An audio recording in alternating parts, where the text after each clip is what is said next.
And I'm sure Ghanaians have heard so much about this, and so they'll be interested in, so what have you done? What have we done? And I can say clearly that, on this note, I'm extremely proud of the work my team has done. My union members, my management staff, the board of directors, and all stakeholders, the minister. I worked under two ministers, the Honorable John Peter Mewu, who used to be the Minister of Energy. He's now the Minister of Railway. He recommended me to the President for the appointment in Boston. I say thank you to him very well. I also worked under our next hopeful Vice President, Honorable Matthew Opoku Prempeh, as Energy Minister. I say thank you to him as well. The Auditor General has done a good job on Boston, and we say thank you to them as well. SIGA has also done a good job on Boston. We say thank you as well. My management team, some of whom are sitting here, I have Mugabe here, Atu, Albert, Augustine, Malik, and Co. So all this, I'm saying this because whatever we have achieved is not a singular effort, but it's a collective effort, which shows how teamwork, and no matter where you belong, once you work in a company owned by the state, you should be able to give off your best for the future of this country. We decided on a very simple strategy for the first 4 years. So from 2019, when I joined, to 2024. Simple strategy, which was to first enhance operational excellence. And by operational excellence, what we meant was that all the moribund infrastructure, we're going to bring them back on life, on stream. So any infrastructure that was dead, we're going to repair it. Our tanks that were dead, we're going to repair it. Anything that had to do with cost, we're going to be prudent and efficient with that. So that was operational excellence. Ensure that we make good use of the 8 hours we have to work to drive serious performance in the organization. And then the second bit of the strategy was to aggressively grow the business. We were not doing exports, so then means that let's start doing exports in the routes that we were not in. Let's activate those routes and let's push the volumes through that. Whilst we had collapsed, we incentivized a lot of our customers, who are the BDCs, to build their own private terminals now. So we knew that those who had built their private terminals won't get their money back, won't get their business back. But for those who intend to build their private terminals, hopefully, when we become efficient, we can get new businesses from them. So those were the two big pillars of our strategy: operational excellence and then grow the business. But we could not have done that without the soft issues. The soft issues were, one, start rebranding the company in the minds of our stakeholders. We wanted to move from being a company that was known as adulteration or contamination to a very credible company that Ghanaians could trust. We also wanted to build a great corporate culture where performance is what is rewarded, not mediocrity. These two soft issues meant that we had to put in place a very big change management program in the organization. And I am happy to say that if my management team hadn't bought into it, if the board hadn't bought into this program, it would never have worked. But it has worked perfectly well. And you will see the results later on. For any strategy, it is normally powered by a lot of initiatives. And so we also identified some critical initiatives that we needed to finance and put money into to get the company from where it was almost dead back into it being alive and earning good returns for the people of Ghana and for the taxpayers as well. So if you look on the screen, you can see on the growth side, we had human capital, so we needed to grow our people. Because growth is not only growth in infrastructure, there's growth in human resource as well, the knowledge in your people's head, etc. We also needed to bring in the 12-inch pipeline. We needed to start a project to put a pipeline from Accra to Kumasi. We needed to go into new liquid gas, LPG business, and then also have some strategic partners for our trading business. On the operational excellence, I said already we needed to bring the pipelines back up, the marine facilities, the depot upgrade. Our biggest project currently is the depot upgrade, because our depots were built centuries ago, decades ago, centuries, 100 years, yes, decades ago. So we have to automate the depots, etc., and then do some other works as well. You can see from this particular slide that a lot of those have been completed. There are others ongoing, and there are others earmarked for 2025 as well. So yes, that was done. Next slide. But additionally, you cannot have a strategy that you don't measure. So together with the team, once we put in the strategy, we said, what will success look like? Next, yeah. What will success look like? And we decided to focus on 4 key areas for success. And we called it the acronym STAR 9673. The 9 was to ensure that at least 90% of our customers were satisfied with the services we were giving.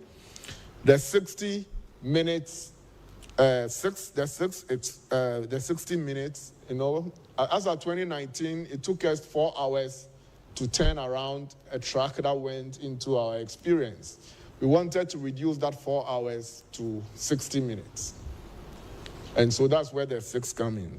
And then, as at that time, our asset optimization was very, very low, less than 15%. We wanted to increase it to 70%. And then we wanted to increase our revenues to at least 3 billion in 4 years. So you can see it's BOSS 2020 to 2024. And that is the pillar on which everything was based on. So if you were to get, I told you that we had to change our culture into a performance culture. And so if we were to reward our employees or our staff or management, it was based on these 4 KPIs. And if they are not achieved, nobody gets a bonus. If they are achieved, everybody gets a bonus who deserves it. Everybody who deserves it gets a bonus.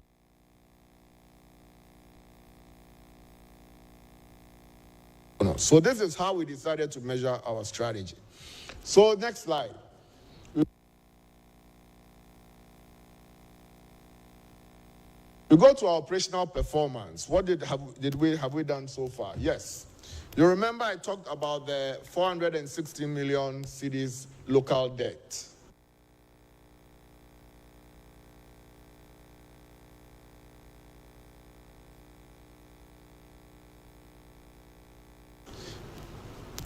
God being so good, it has been paid off 100%.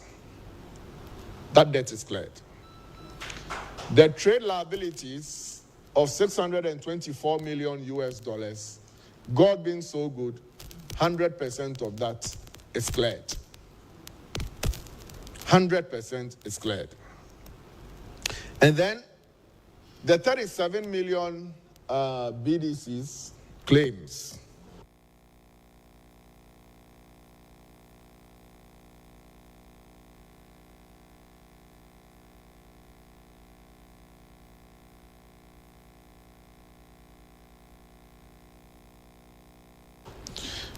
We set up a committee.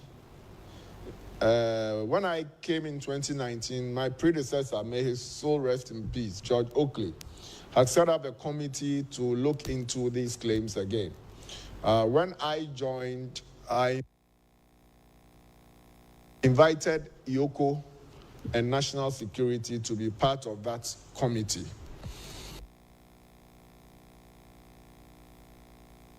And when they did the forensic audit together with the internal team, the people who said we owe them 37 million US dollars, the same people eventually signed that it was no more 37 million US dollars, but it is 9 million US dollars. We saved this country a whopping 28 million US dollars, which had already, the $37 million had been approved for boss to pay. We're able to bring it down to $9 million. And I'm happy to say that we have paid 100% of the $9 million to the people we owed. On audited accounts, governance, we have signed off 2015, 2016. We are very current with our audited accounts. For those of you who want to see our audited accounts, you can find them on our website. All our audited accounts are published on the website, and we believe that we have nothing to hide, so you can go and act. Anybody at all can come and request for it. So why don't you rather put it on the website so whoever needs it can go there and use it for the information or whatever purpose they want to use it for. Our 47 million taxes we owe GRA, we've cleared, and we are on track. We've held 3 AGMs, 2021, 2022, 2023 AGMs, for which we report our performance to the people of Ghana. It's normally carried live. Our depot upgrade has commenced. 100% of our pipelines are now in operation. But I'll have a story on these pipelines. You know, for our pipelines, when you pass water through the pipeline, normally 100% of the water comes out at the other end. But unfortunately, when you pass oil through the pipeline, I think there are some dwarfs on the pipeline, and I think they like drinking the oil. Because when you pass oil through those pipelines, you never get 100% of the oil on the other side.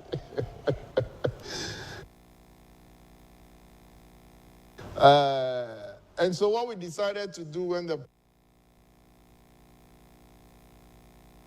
pipeline was repaired was that we decided that we're not going to use the pipelines. It took us a year to put in place one of the products of digitalization. It's called an intrusion and leak detection system. And once you put that on the pipeline, any element that comes close to the pipeline, an alarm is sounded, and then the national security is dispatched to the site. And or when there is a leakage on the pipeline, the exact location can be pinpointed, and then we can send the maintenance team there to repair. So for the Tema to Akosombo pipeline, yes, we've put in place the intrusion and leak detection system. And I'm happy to tell you that some of those dwarfs have been arrested, because there are still attempts to try and infiltrate and drink the fuel. I think it makes them fat. So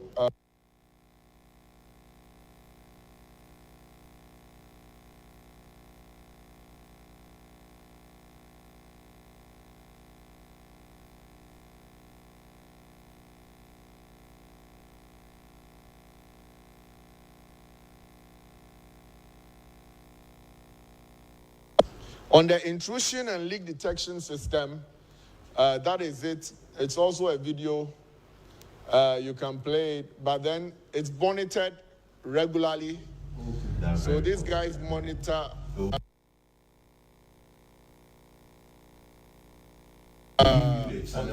the screen, and they're able to tell exactly which location, or if there's an alarm out there, we send the police and the security agencies there. Next. The next video shows when the police arrested some people You see the 4 gallons. There was a whole truck full of 4 gallons, and the guys were working round the clock to try and puncture the pipeline and then extract some fuel from the pipeline. We got the alarm from the monitoring station at midnight. We sent the national security and the police there, and the guys were arrested.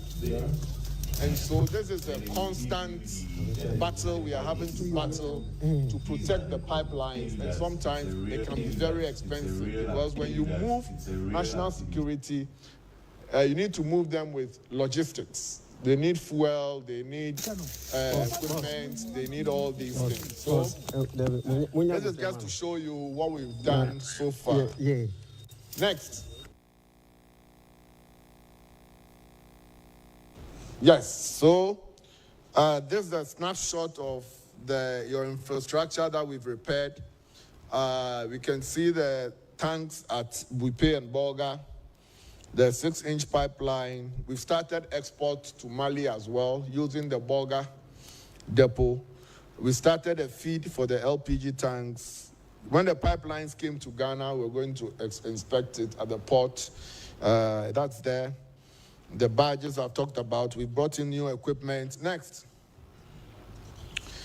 On the soft side, we've implemented 35 new policies and procedures, and we are happy to let you know that a lot of what we have chalked is as a result of these policies and procedures, which is the software for every organization.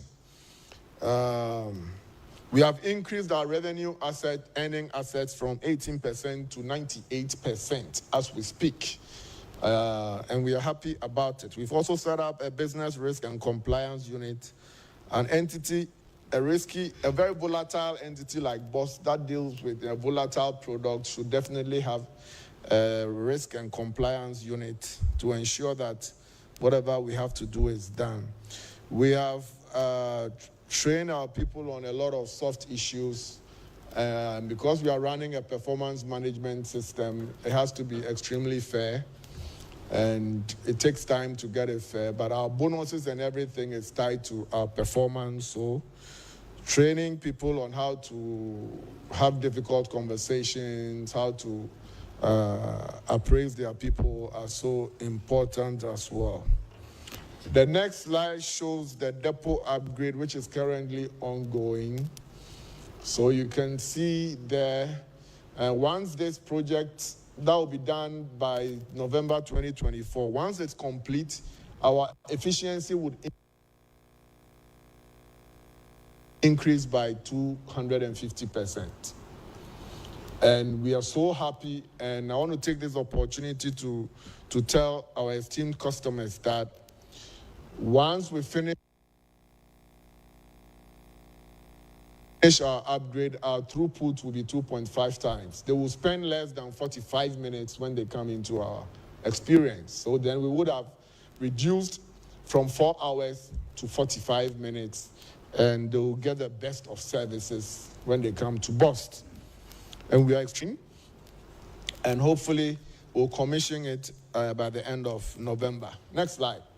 On corporate governance, from a company that had such bad brand at a certain point in time to a company that today is the most compliant state-owned entity in the public enterprise league table, I think deserves a huge round of applause.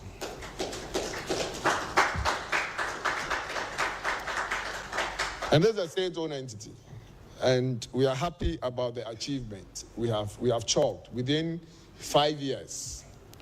And this is our screenshot of my page. I'm also appraised, so this is my performance appraisal page, and you can see clearly that whatever work we are doing now is going into a system, and that is where the bonuses and everything is paid. We are paid through the system, so if your performance doesn't show or you don't perform, you don't enjoy the extra benefits the company gives in terms of bonus.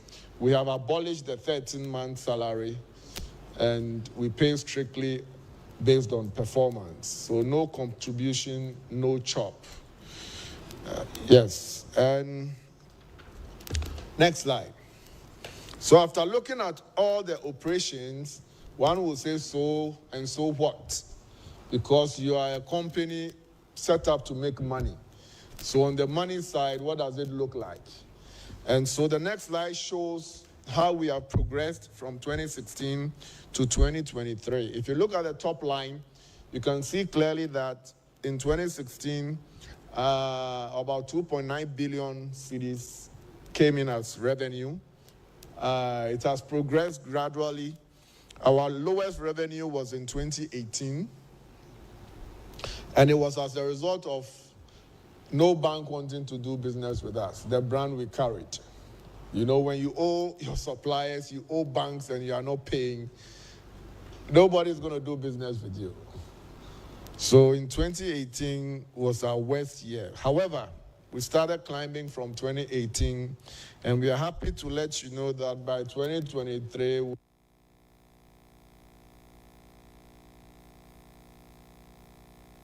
we're making 10 billion cedis.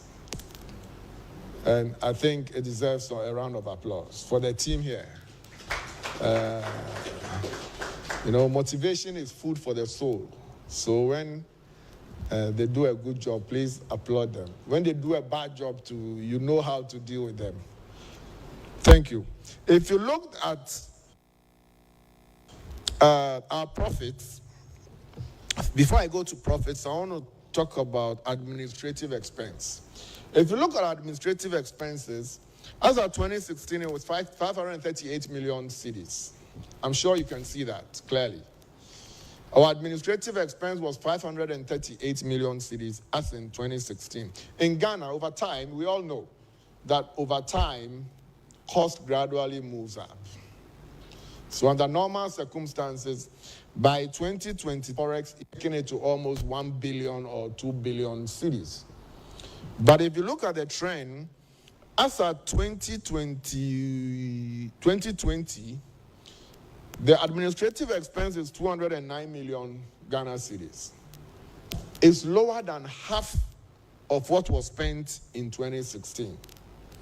In 2021, it's 228 million Ghana cedis. It's still way lower than half of what was spent in 2016.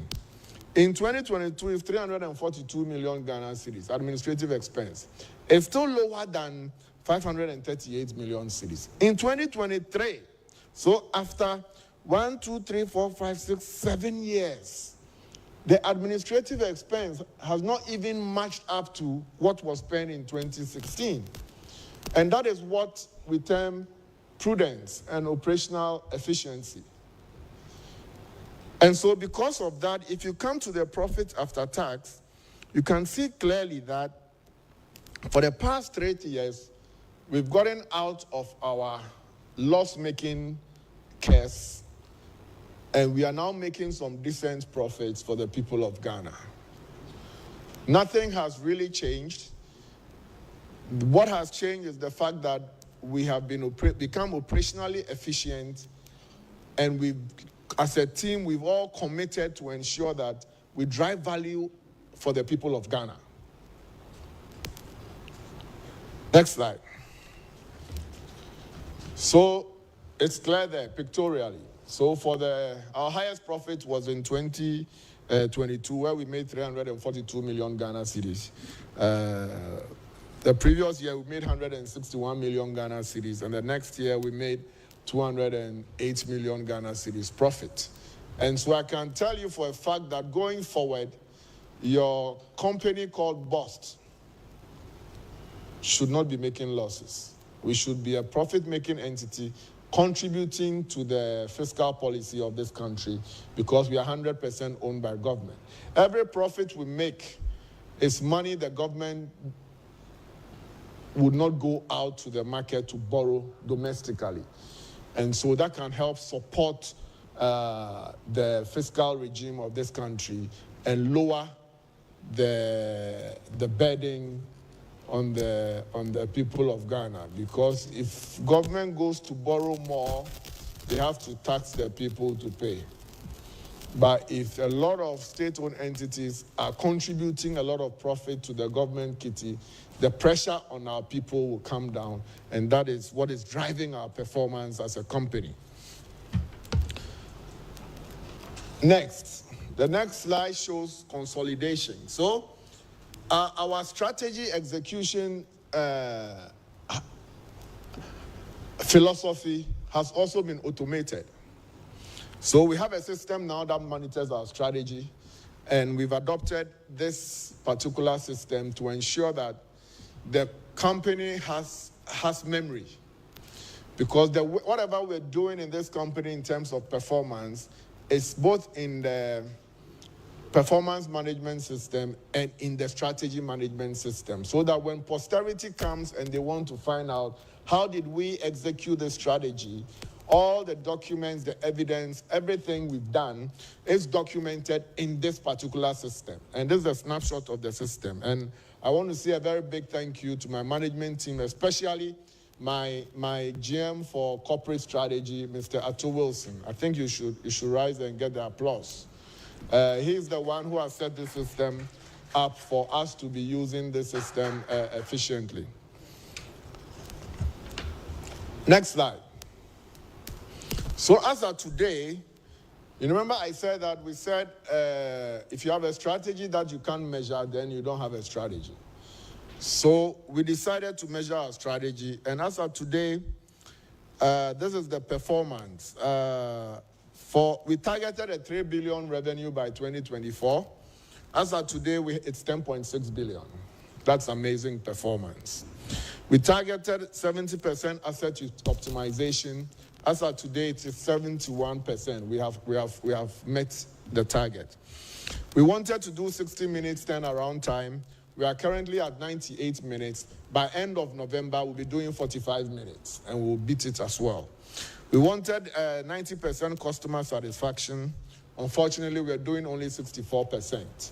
And so we are measuring everything we're doing, and hopefully by end of this year, 3 of these elements will be green, and we'll know that the time has come to refresh our strategy for the next few years. So, next slide shows, no, go back, please. Back, no, yes. So this slide shows what the value we've brought to the people of Ghana. Over the past 4 years, our 4-year strategy, we have generated over 22.7 billion Ghana cedis for the people of Ghana at a profit of 881 million Ghana cedis for the people of Ghana. And that is amazing. I think my team deserves another huge round of applause. And this has culminated in so many recognitions, both internationally and then outside, domestically. What you see there is our strategy. And in every element of our strategy, we have excelled in what we said we are going to do. And we are very happy about this, extremely happy. The next slide shows some of the things. You know, once my people do the hard work, then I go and collect the awards. So we are happy that they've done all the hard work, but I'm the only one who goes to collect the award. So that is also to show the performance, what we have achieved for this company. And we think it is possible for it to be done across all the other institutions. Way forward. Next slide.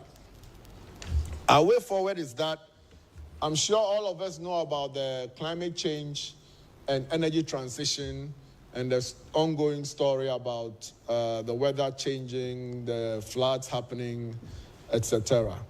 And the transition will happen, whether we like it or not. The transition to cleaner fuels will definitely happen. And so the question is, do we need to start preparing now, or do we wait for when it happens? When my management team and I, together with the board, had a session, the decision was that we have to start preparing now. Because oil is just one of the energy sources. It's just only one of the energy sources. And so the question is that when the time comes and the oil is not attractive anymore, will we still have a business? The answer was a big no. We won't. So then we decided a year ago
(9604) and 0303959605. For all customer care issues, reach us by email care@gbcghanaonline.com and on telephone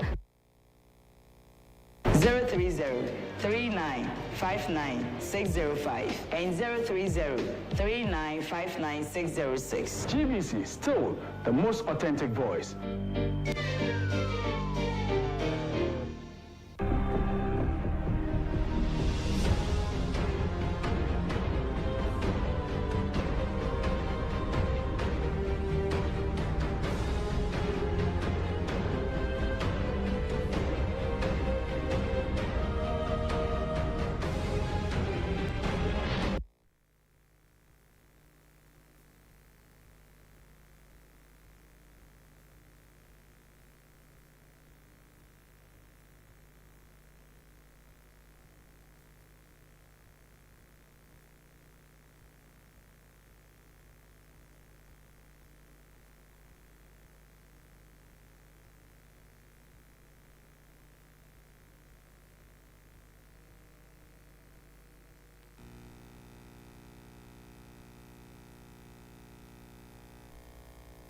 And this is our screenshot of my page. I'm also appraised. So this is my performance appraisal page, and you can see $10 million worth of investment were locked up there.